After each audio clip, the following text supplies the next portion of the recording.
شريك له وأشهد أن محمدا عبده ورسوله. Yang sama-sama kita hormati Kakak Provinsi Jawa Barat. Alhamdulillah, bersyukurlah dengan usaha dan takdir hari ini beliau sudah sehat walafiat. Mudah-mudahan selamanya beliau dilindungi dan di berbagai kesibukan beliau terus-terusan mudah-mudahan selamanya ada dalam lindungan Allah Subhanahu wa Ta'ala. Amin. Bapak-bapak, ibu-ibu, para peserta dari perencana Kabupaten Kota Jawa Barat, mari kita panjatkan puji dan syukur kehadiran Allah. Alhamdulillah, bersyukurlah pada siang hari ini kita dapat berkumpul dan beliau Pak Kanwil bisa menyempatkan hadir di tengah-tengah kita. Salawat beserta salam semoga tercurah seluruh Habibana wa Nabi Muhammad Sallallahu Alaihi Wasallam. Pada hari ini Pak Kanwil akan memberikan informasi dan pembinaan bagi kita semua, sekaligus mungkin di akhir nanti kami mohon untuk menutup acara ini. Begitu kita awali sama-sama dengan membaca basmalah. Bismillahirrahmanirrahim. Selanjutnya waktu dan tempat disediakan.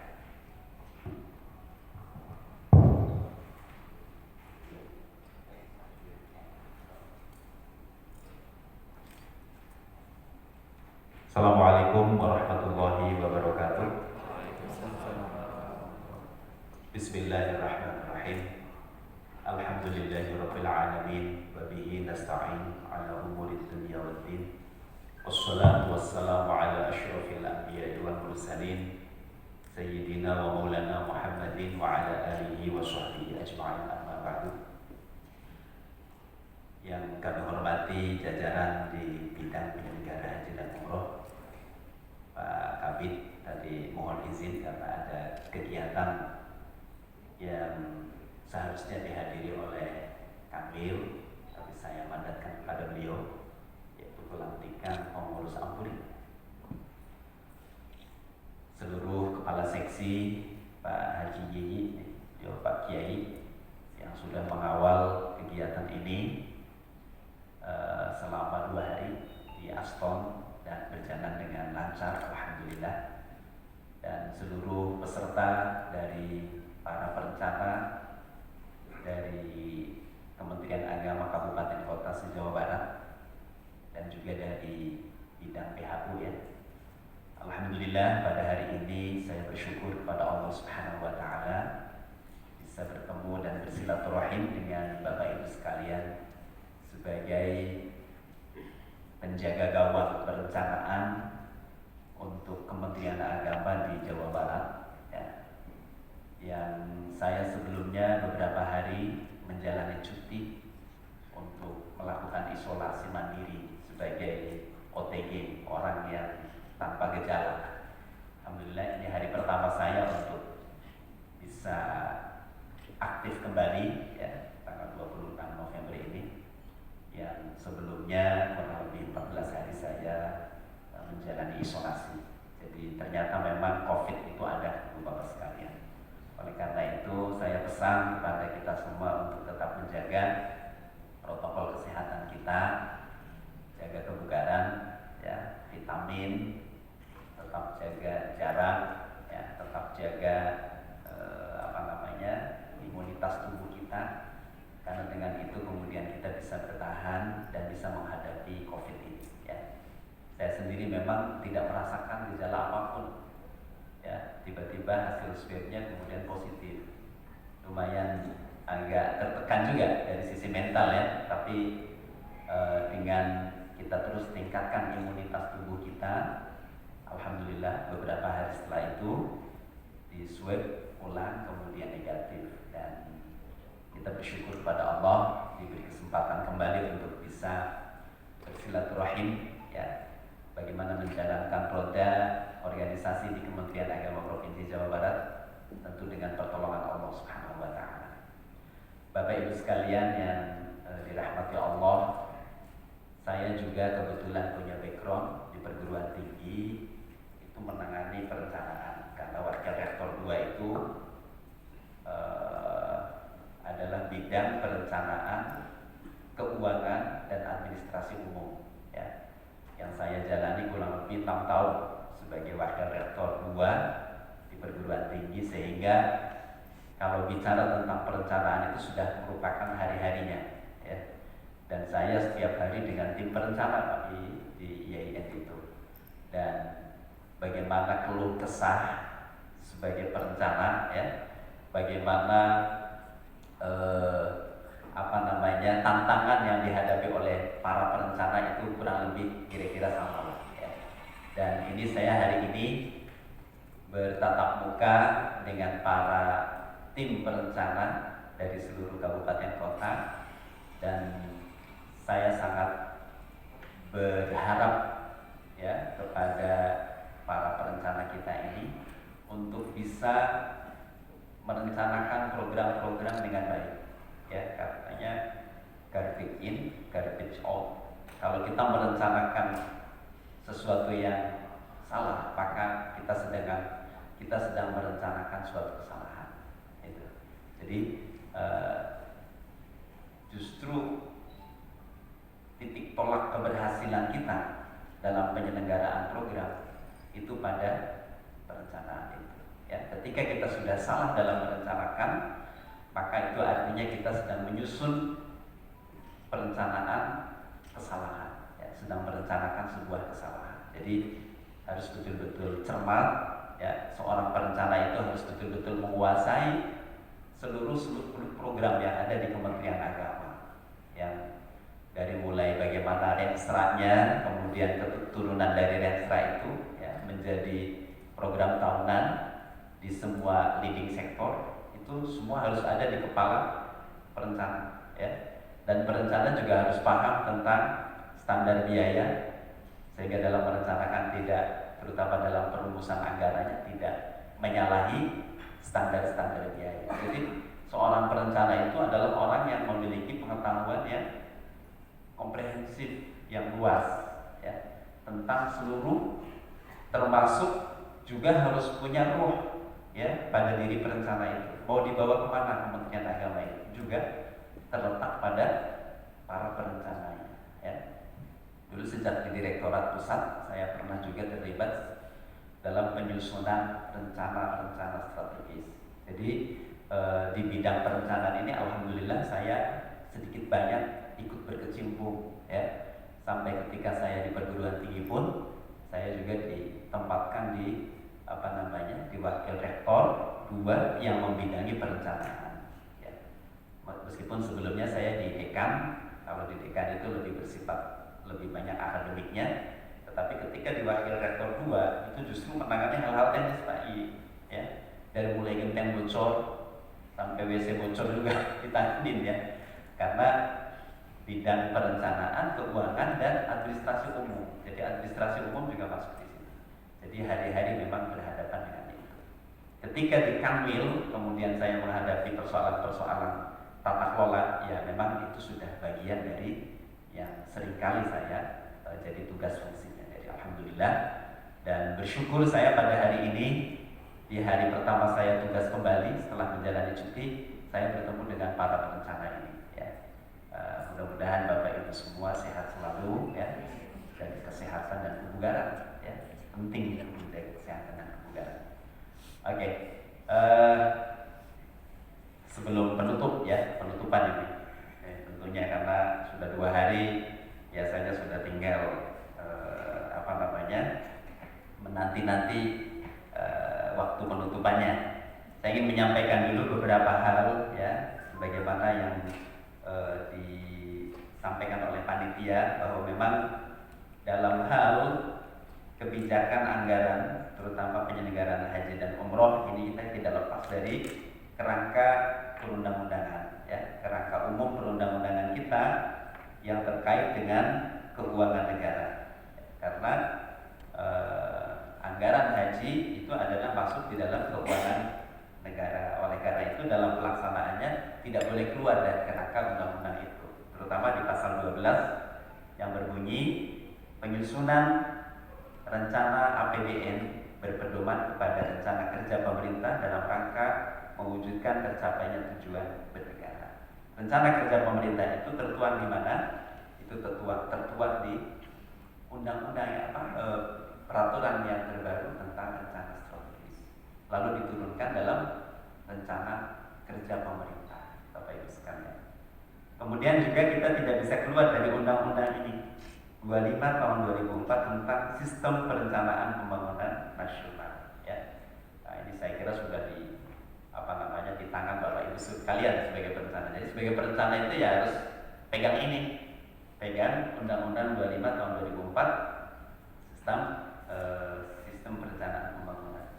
Di mana di situ berbunyi pasal 4 ayat 3 RKP yang tadi rencana kerja pemerintah ya merupakan penjabaran dari RPJM nasional.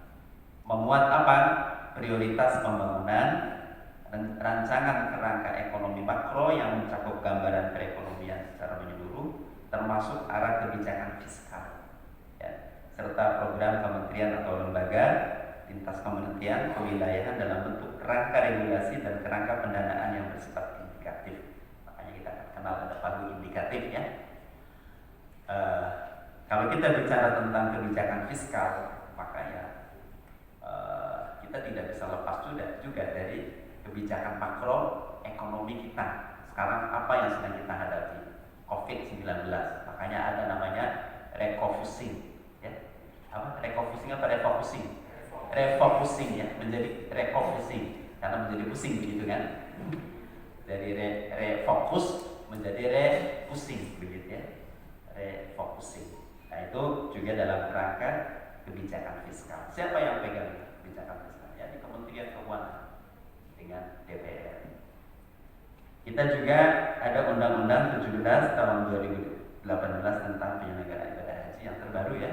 Nah, ini juga menjadi pegangan kita yang kita masih punya Perpres PP 40 2006 tentang cara penyusunan rencana pembangunan nasional, kemudian PP 39 tentang cara pengendalian, evaluasi, kemudian Perpres 17 2017 tentang sinkronisasi proses perencanaan. Ini tentu harus di tangan kita semua, para perencana ya. Kerangka perundangan ini harus kita baca, harus tahu prinsip-prinsip dasarnya supaya tidak keliru. Kemudian dalam hal pembangunan agama, bagaimana arah dan kebijakan strateginya. Nah ini mengacu pada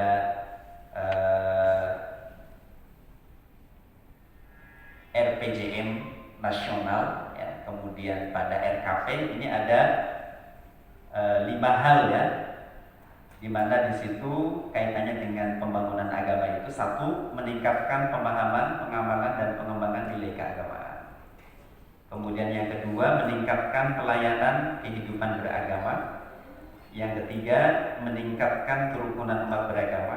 Yang keempat, meningkatkan kualitas penyelenggaraan ibadah haji dan umroh. Yang kelima, meningkatkan tata kelola pembangunan bidang agama. Jadi yang pendidikannya dikeluarkan dari sini. Jadi yang agama ya, karena ada 2 yang terkait dengan pendidikan. 5 hal ini ya. Yang pertama tadi meningkatnya kualitas pemahaman dan pengamalan. Ini kaitannya dengan target capaian kita untuk mewujudkan masyarakat yang saleh, moderat, ya, unggul dan mandiri. Nah itu ya, cerdas dan unggul maksud saya. Ini sejalan dengan kebijakan tentang revolusi mental ya, pembangunan di bidang agama itu, yaitu 1. Meningkatkan dialog lintas agama di tingkat kabupaten, kota dan kecamatan, serta mengembangkan desa sadar kerukunan. Nah ini harus para perencana harus aware nih, harus ada yang program itu ya. Meningkatkan kualitas penyuluh agama, meningkatkan peran lembaga agama dalam pelayanan keagamaan. Nah, itu 5 arah kebijakan dan strategi dalam pembangunan di bidang agama. Oleh karena itu, arah kebijakan dalam pembangunan agama itu yang pertama yaitu meningkatkan pemahaman, pengamalan, dan pengembangan nilai-nilai keagamaan. Melalui apa? Melalui kegiatan peningkatan peran penyuluh agama yang berkualitas, penyelenggaraan bimbingan perkawinan pranikah dan pembinaan keluarga harmonis, yaitu sakinah ya, di Islamnya. Ini ada beberapa, tidak hanya di agama Islam saja ya, karena di situ bimbingan pranikah itu. Kemudian meningkatkan pelayanan kehidupan beragama melalui satu, peningkatan kapasitas dan peran lembaga agama, peningkatan pengelolaan dan fungsi rumah ibadah, peningkatan kualitas pelayanan kantor urusan agama. Mungkin ini nanti bisa di-copy saja ya, sebagai dasar para perencana untuk dikonfirmasi saja. Saya yakin semua sudah pegang gitu ya. Kemudian dalam hal kerukunan ini ya, ini juga menjadi prioritas kita di Jawa Barat, karena saya ingin membangun apa yang disebut dengan early warning system terkait dengan deteksi dan respon terhadap konflik yang didasarkan pada agama. Nah, kita ingin bangun itu dengan melibatkan para penyuluh dan tokoh-tokoh agama di daerah, agar mereka menjadi pemantau awal ketika sudah ada titik-titik yang mengarah pada konflik agama, itu segera diatasi. Bahkan kita terus pelihara yang namanya kerukunan umat beragama dengan terus meningkatkan dialog dan kerjasama di antara komponen umat beragama. Nah, ini juga menjadi penting Bapak Ibu sekalian, karena Jawa Barat itu pasti menghadapi persoalan itu ya. Kita tahu Jawa Barat di survei terakhir Balitbang itu kita di ranking 3 kerukunan umat beragamanya. Indeks kerukunannya kita itu ranking 3, tapi dari bawah. Nah, itu yang menjadi persoalan ya. Memang tidak semua kabupaten kota ya, tapi di beberapa itu ada titik-titik kerawanan terkait dengan kerukunan umat beragama. Nah, ini harus menjadi pengingat para perencana juga, harus memahami tentang tugas dan fungsi itu, karena itu terletak di pundak kita, Kementerian Agama, untuk menjaga bagaimana kerukunan umat beragama di daerah itu tetap terus berjalan dengan baik dan terus kita pelihara. Kemudian haji ini khusus ya, kita bold di sini, bagaimana tujuan utama kita dari pelayanan haji itu adalah meningkatkan atau peningkatan pembinaan calon jamaah haji. Bagaimana calon jamaah haji itu terus dibimbing dan dibina sehingga mereka menjadi jamaah yang betul-betul bisa melaksanakan ibadah haji dengan baik dan mandiri ya. Kemudian peningkatan kualitas pelayanan akomodasi, catering, dan transportasi jamaah haji. Transportasi ini bisa di sini dan bisa terutama fokus di Saudi di sana ya. Kemudian peningkatan perlindungan jamaah haji. Perlindungan itu mulai dari berangkat sampai pulang ya, perlindungan. Apalagi sekarang di masa Covid, bagaimana bentuk perlindungannya? Apakah nanti dengan vaksin gitu ya? Dan bagaimana bentuk vaksinnya dan seterusnya, ini akan menjadi PR besar kita. Yang keempat, peningkatan pengelolaan dan fungsi asrama haji. Alhamdulillah Jawa Barat sekarang ya, kita sedang membangun asrama haji di Indramayu dengan total anggaran tahun ini saja 75 miliar ya. Dan progresnya cukup menggembirakan sesuai dengan target. Insya Allah Desember ini bisa selesai untuk anggaran di tahun 2020, sehingga keberangkatan haji 2021 itu sudah bisa digunakan untuk memberangkatkan jamaah ke Bandara Kertajati ya. Nah, itu targetnya. Dan secara simultan terus asrama haji ini akan didorong diselesaikan selama fase 3 tahun ya, 2021, 2022, 4 tahun ya, sampai 2023 dengan anggaran tidak kurang dari 400 miliar rancangannya ya. Itu bagian dari bagaimana peningkatan pengelolaan dan fungsi asrama haji ya.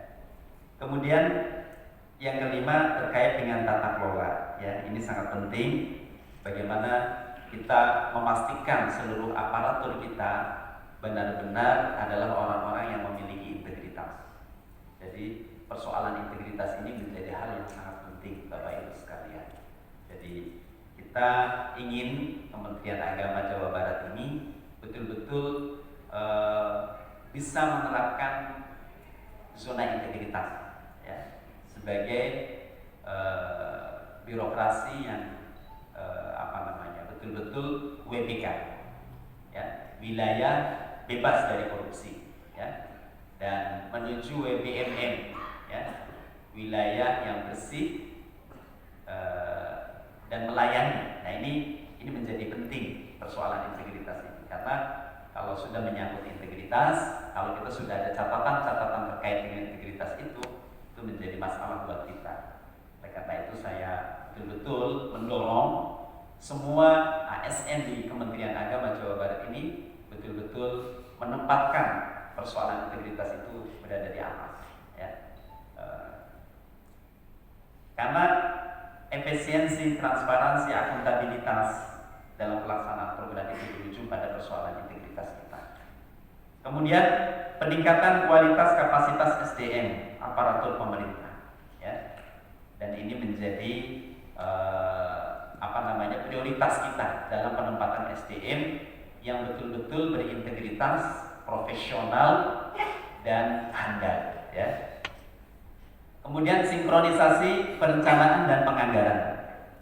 Kita ada peraturan pemerintah nomor 17 tadi yang sudah saya sebutkan, ya, tahun 2017. Itu ada kebijakan yang berbeda, di mana sebelum PP itu kita mengenal istilah money follows function. Kalau sekarang money follows program, ya. Money follows program. Jadi anggaran itu berdasarkan program, bukan berdasarkan pada fungsi, tapi berdasarkan pada program. Itu yang membedakannya, ya. Kemudian kalau sebelum PP itu pendekatannya sektoral, sekarang lebih tematik, holistik, integratif, ya, spasial, atau yang disebut dengan DIS, gitu ya. Nah, ini harus pahami oleh perencana, ya.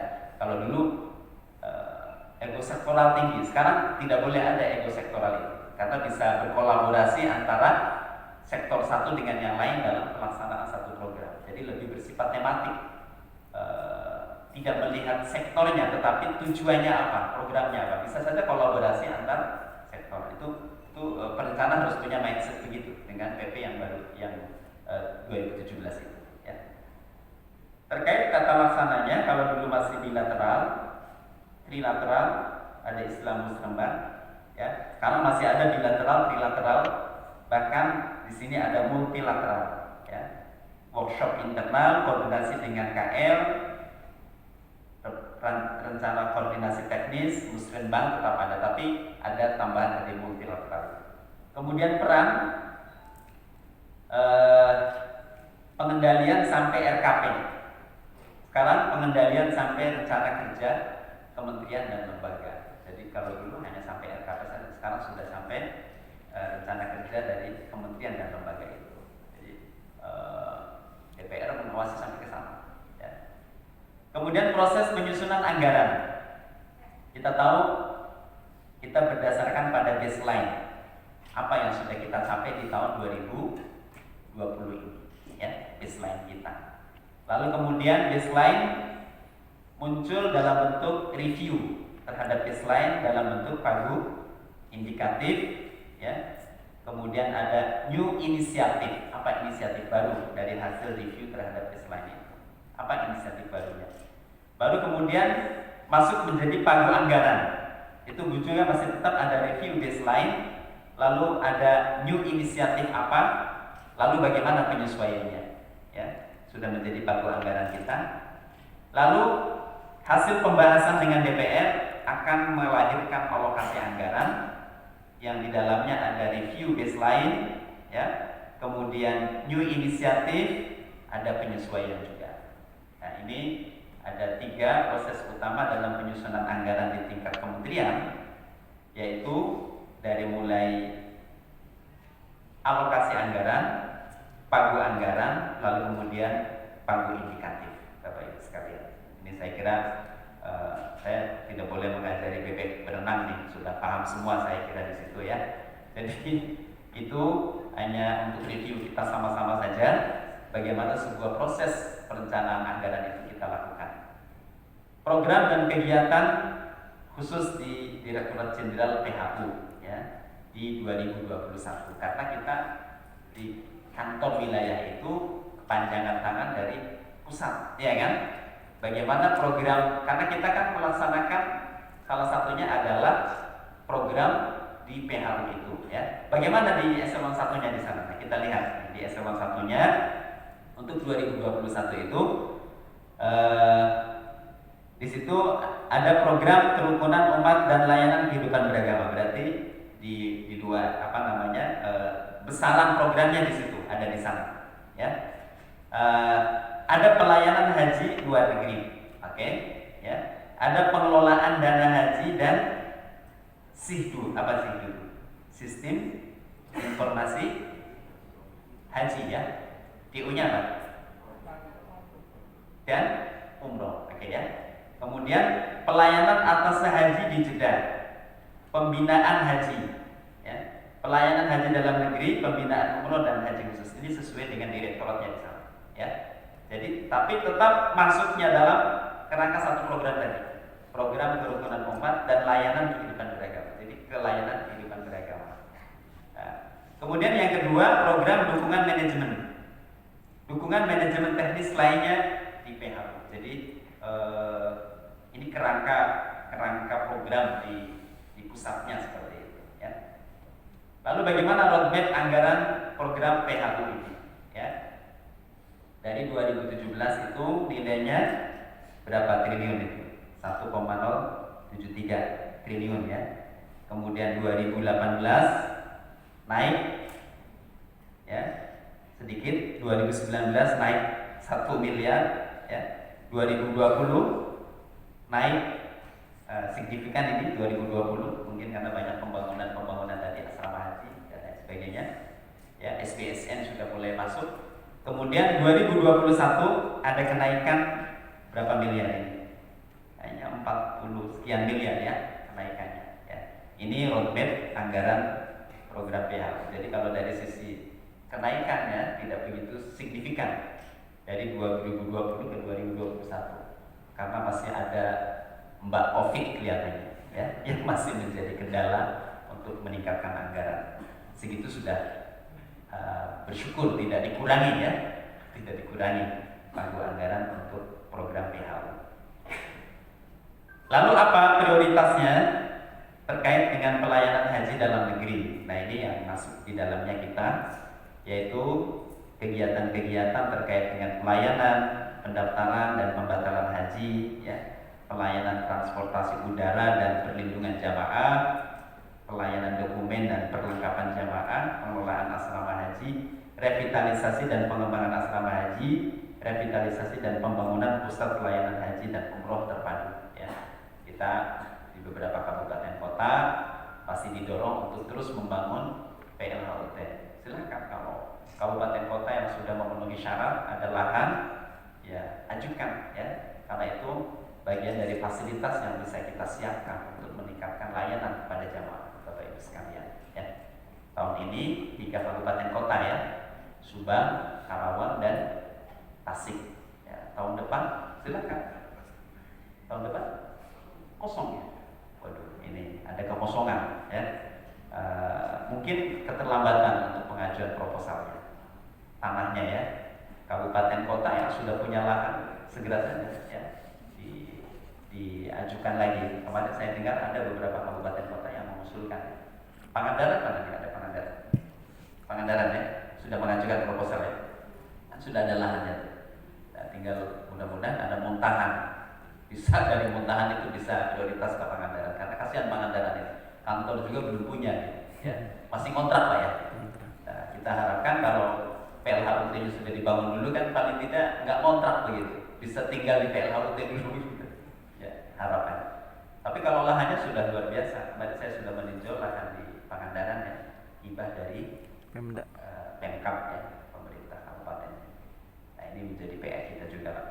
Jadi Pak Haji kalau ada muntahan ini Pangandaran sudah siap proposal. Nah, ya, kita kita sambil kawal saja, mudah-mudahan bisa ya. Pengelolaan dana haji dan SIHDU ya, perencanaan anggaran operasional, pengelolaan keuangan operasional, pengelolaan data dan sistem informasi haji terpadu seperti tadi ya, sistem informasi haji terpadu. Pelayanan haji luar negeri ini lebih banyak melibatkan di direktorat luar negeri ya, dan saya kira itu mungkin beberapa hal yang terkait dengan perencanaan penganggaran di penyelenggaraan haji dan umroh. Dan karena Bapak Ibu sekalian adalah sebagai perencana, maka program terkait dengan layanan haji dan umroh tentu menjadi hal yang sangat kita perhatikan, karena salah satu indikator keberhasilan kita juga adalah dalam penyelenggaraan ibadah haji dan umroh ini ya. Selain dari indikator-indikator lainnya tentu saya kira mungkin itu yang bisa saya sampaikan. Sekali lagi tolong tetap jaga kesehatan Bapak Ibu sekalian, karena kecenderungan COVID di akhir tahun ini tampaknya makin meningkat ya di beberapa daerah gitu ya. Saya di Majalengka kemarin katanya ada rekor tertinggi dari Majalengka mana? Ibu ya, rekor tertinggi hari itu ya. Ngeri juga itu ya. Tapi ya tetap kita optimis, mudah-mudahan vaksin segera bisa direalisasikan ya. Kemudian kita semua tetap sehat, dan mudah-mudahan di 2021 pelaksanaan ibadah haji tidak terganggu lagi ya, dengan sudah ditemukannya vaksin COVID, mudah-mudahan bisa berjalan sesuai dengan rencana. Ini tentu harapan dan doa untuk kita semua ya, umat Islam di seluruh dunia, bahkan tidak hanya di Indonesia saja, agar kita bisa melewati masa-masa sulit menghadapi COVID-19 ini segera berlalu. Amin ya. Demikian kiranya yang dapat saya sampaikan. Langsung ditutup. Oh, okay. Jadi paketnya langsung ditutup. Ini 11 ya, tidak apa-apa. Lebih cepat lebih baik katanya. Ikan cepat, ikan gabus, lebih cepat lebih bagus begitu ya. Karena salah satu protokol kesehatan itu pertemuan di ruang seperti ini jangan lama-lama gitu ya. Saya kira dengan senantiasa mengharap ridho Allah Subhanahu wa taala, saya mengucapkan terima kasih Bapak Ibu sekalian sudah standby selama 2 hari untuk bersama-sama memikirkan dan bekerja keras untuk mengawal perencanaan di Kementerian Agama, khususnya program-program penyelenggaraan ibadah haji dan umroh. Mudah-mudahan ini tercatat menjadi amal jariah untuk kita semua. Dengan demikian, mari kita tutup sama-sama dengan sama-sama membaca hamdalah. Alhamdulillahirabbil alamin. Demikian kurang lebihnya saya mohon maaf. Alhamdulillah, wallahul muwaffiq ila aqwamit thoriq. Assalamualaikum warahmatullahi wabarakatuh. Assalamualaikum.